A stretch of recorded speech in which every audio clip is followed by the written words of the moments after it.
Hey, I'm Jason Hammond, and today I want to walk you through diagnosing a ceiling leak. Not the whole job, but the teaser version. Enough that you can decide whether this is a weekend of investigation for you, or whether you need a plumber or a roofer. Here's the scene. You walked into a room, looked up, and saw a brown ring, maybe a bulge, maybe a fresh drip on the rug, and you're already mentally cutting drywall right above the stain. Don't cut yet. The single biggest mistake I see on this job: homeowners cut at the stain, find nothing, and make two jobs out of one. Water travels.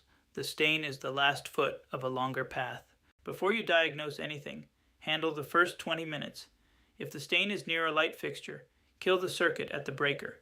If the ceiling is bulging, poke a 1/4-inch hole at the low point of the bulge over a bucket and let it drain in a controlled way. A bulging ceiling always fails. You want to pick the failure.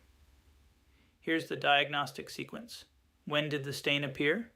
That answer narrows it to one of 4 sources. During or right after somebody showered or ran the dishwasher, it's plumbing. Go look for green corrosion or white mineral buildup at a supply line.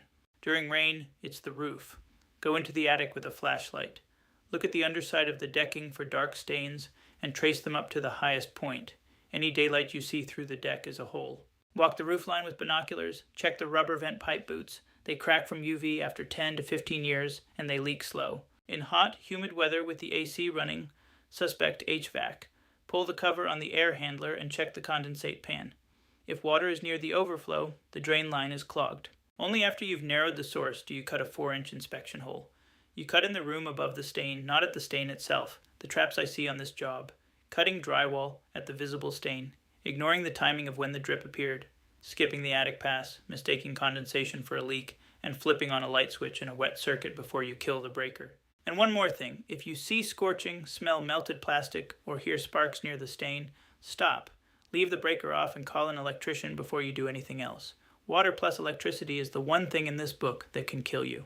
For the full diagnostic sequence, the 4 source categories, and the tracing method that finds the real leak, grab the complete guide at hammondreengineered.com.